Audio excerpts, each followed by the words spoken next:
Chapter 1. I'm furiously heaving it all into my green suitcase. The black Nike sweatshirt that I live in, my favorite Oakland A's t-shirt, underwear, jeans, charger, all because I have to go to Dad's place. It'll be my first time staying overnight, and even though I'm 15, he never even asked. Just called and told me I was coming tonight, period. Wow, 15 sounds good. I'm just getting used to it since my birthday last week. But my parents still treat me like I'm 12. I don't want to go, I mutter when I'm halfway to the front door.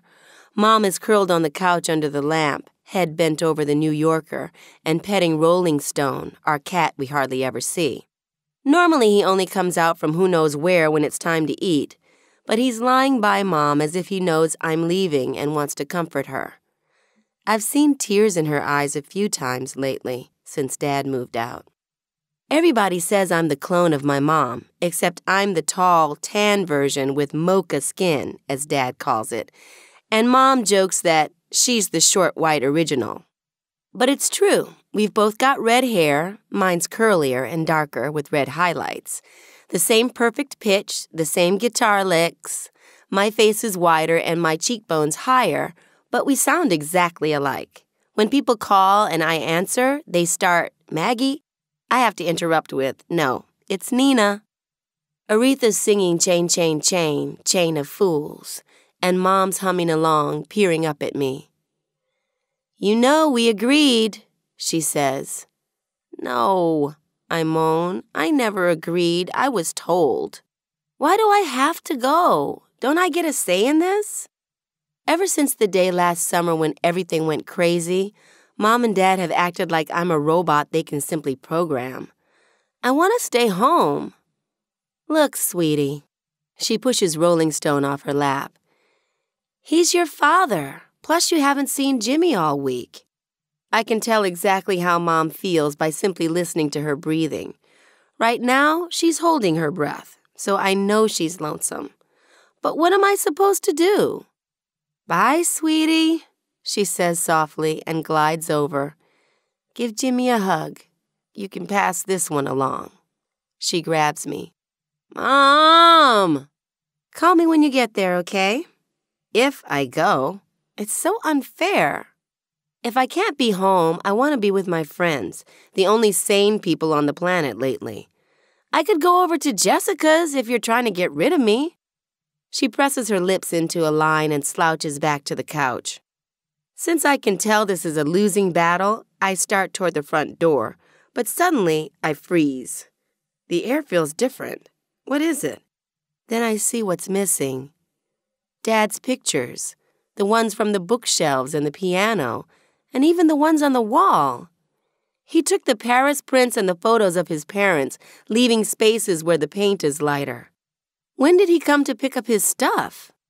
When I look back at Mom, she's tiny under the high ceiling of the room, nestled alone in the far corner of the couch. I could help her, keep her company. But here she is shoving me out the door. I slam out, trying to bang the front door, which is hard since I'm dragging my suitcase. I walk fast, the way I do, 5 blocks to the number 62 bus. Everything feels strange today. Even the sun is an odd red color from the fire, as if marking the end of the universe as I know it. Just as I'm coming around the corner, I hear the bus roar up in front of the library steps, so I sprint through the smoky air and get there in time to see the green-striped bus glide past. I holler, only the driver doesn't hear or doesn't care. Since the light at the corner is still red, I dash over as the bus slows down, but it pulls away before I can bang on the door. A few other girls are hanging out at the bus stop, laughing. I've seen them at school. One of them is shaking her head so her dreads wave around and the beads click against each other. I realize I'm staring, watching them strut and shoot each other's pictures, making silly faces. But they're not paying any attention to me. I wonder where they're going. We all climb onto the next bus. They hop up first and prance to the back, talking and singing, clapping, taking up every inch of space with their giggles and loud voices. I sprawl out behind the driver, leaning back into the seat. I'm not there 2 minutes when something hits my shoulder and lands by my right foot. A wadded-up sheet of yellow paper. I whip around. The bus is empty, except for the girls laughing in the back. "What are you looking at?" the smallest one asks with a wicked grin before she rolls her shoulder and turns her gaze out the window. "You," I say, raising my eyebrows before I swivel my head back, but I add, sotto voce, "Don't do that again." "Do what?" she snaps back at me. "Throw stuff," I sigh, wondering if they're trying to be friends or only fooling around. While we roll along, I stare out the window. My neighborhood is so green it's like a park, with oak and maple shade trees and lawns bordered by roses. Here, where El Camino Boulevard changes its name to Martin Luther King, storefronts sprout up. Cajun fish, easy credit, and best beauty supplies. By the time I get to Dad's corner, everybody is Black or Latino. Why did he have to move all the way to San Joaquin Boulevard at the very edge of Canyon Valley?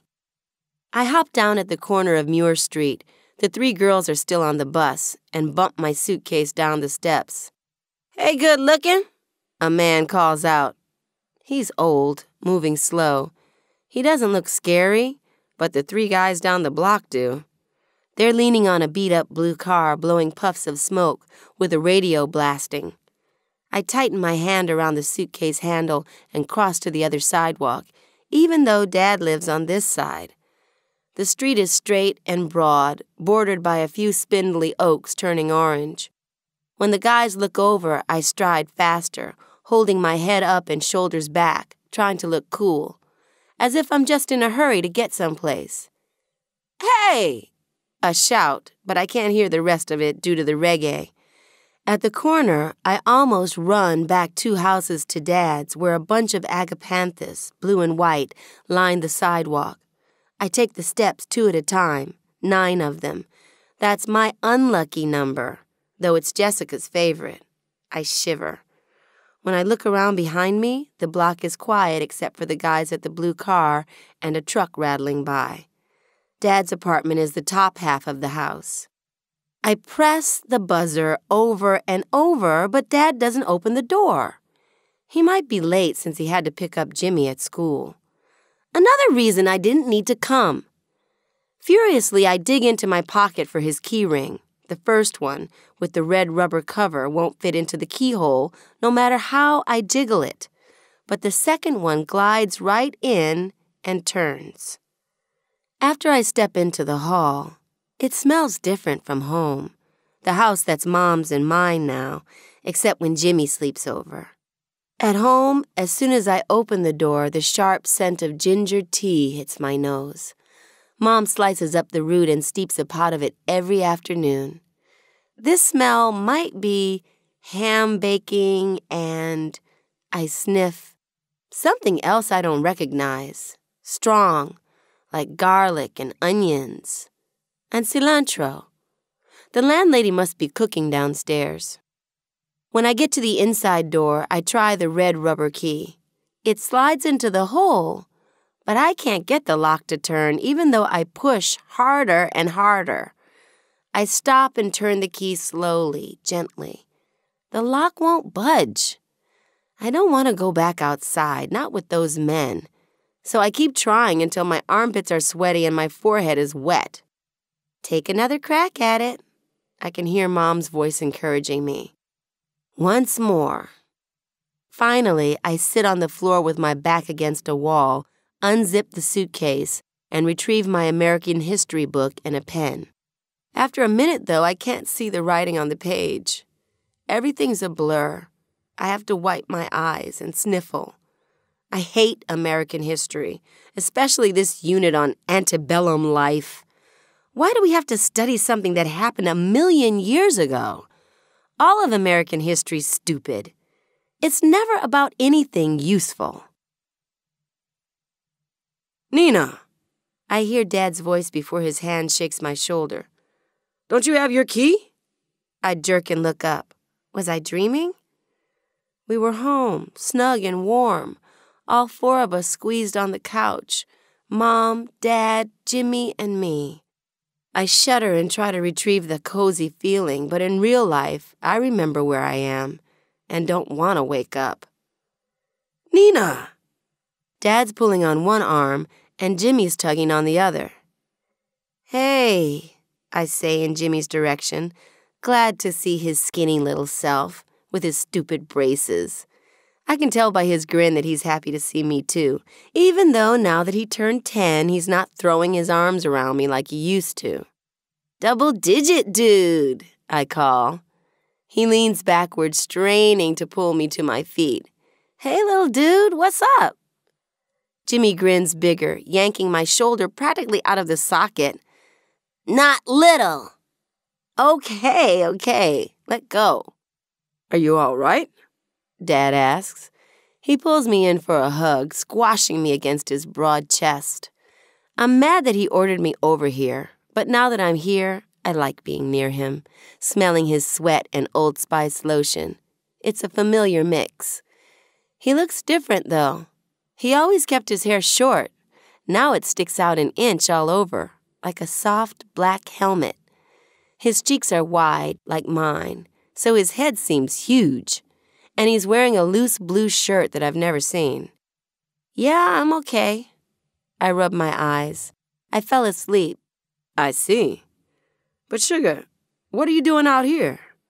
I couldn't get in. The key wouldn't turn.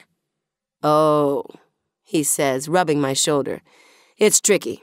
I thought I told you. You have to use a light touch, and then it turns to the right like this.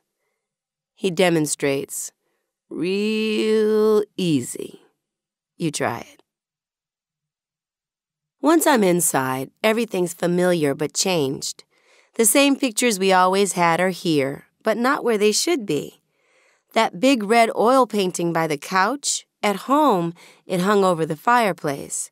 The photographs of Grandma Betty and Grandpa James sit on a sparse shelf here, but at home they crowded the piano. And now, as soon as we pull off our sweaters and toss them onto a chair, Dad hurries over and flips on the TV, which he hardly ever did at home. The gas explosions again, and the flames that are still burning block after block of houses. Dad frowns. If it were white people.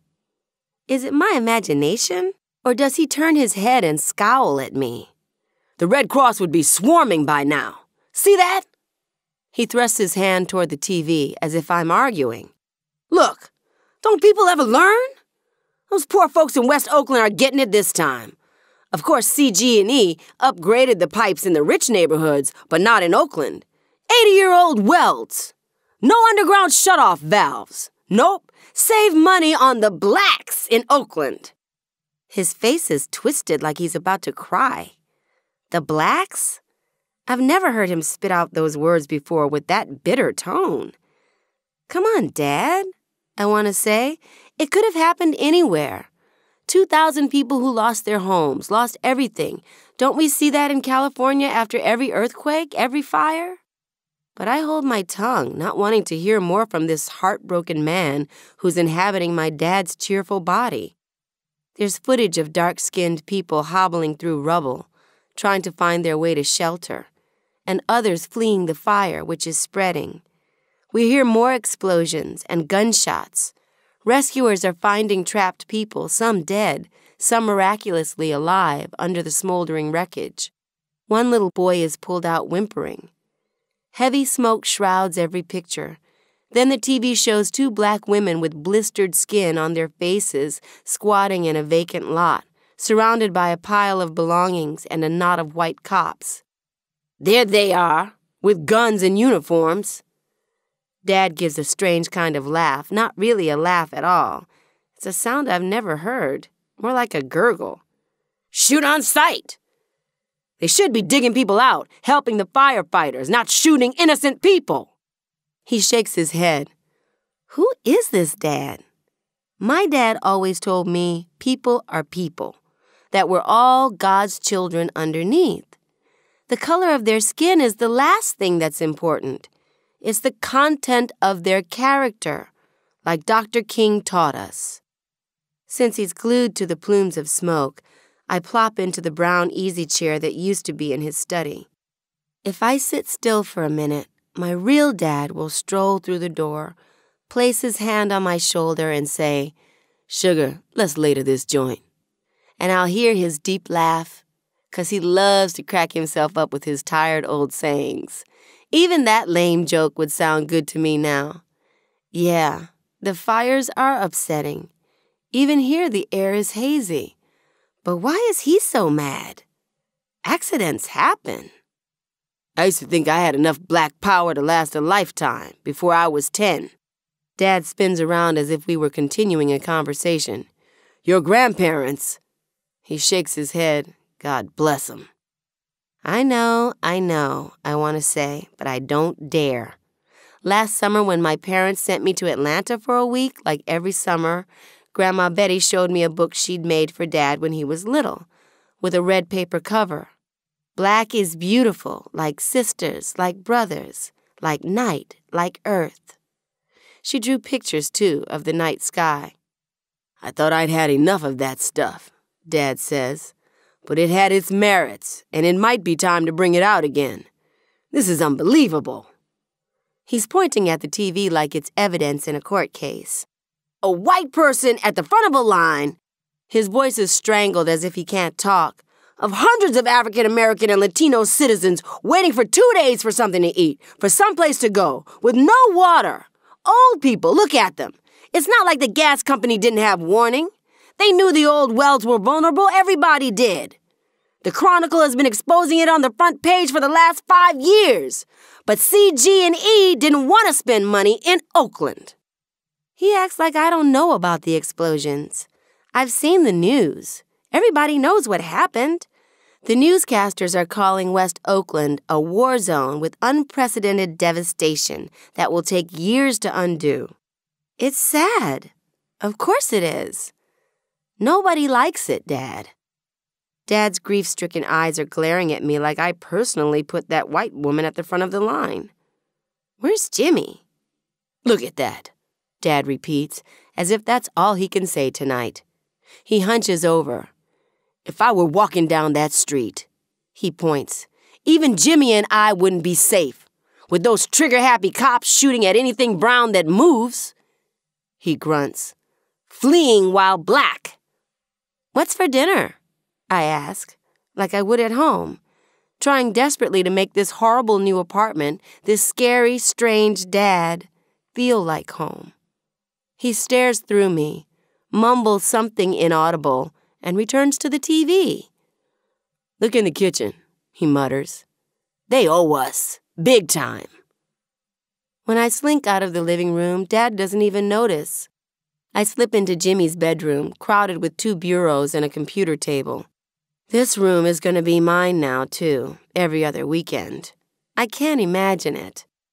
I tiptoe up behind Jimmy, who's staring at his computer, and land a good punch on his shoulder. When he looks up and laughs with that mile-wide mouthful of silver grin, I figure I just might make it. After an hour, Dad bounds in, kind of twinkling in his old, familiar way, even though he looks tired, too. And all of a sudden, the 3 of us squat on our haunches in a spontaneous huddle, hunched down with our arms tight around each other's shoulders facing inward. After a long 3-way smile, Dad shouts, "Go Armstrongs! Here's to our new home!" And we all burst up into a jump. Yeah, this is the Dad I know. Maybe I was imagining that other Dad, though he probably did have a point. I never heard about a white neighborhood exploding and the fire department taking forever to get there so that blocks of houses burn for days and hardly any ambulances arrive, and no food. I never thought about tragedies that way, about what town it happens in and how who lives there could determine whether people live or die. Wow, that's deep.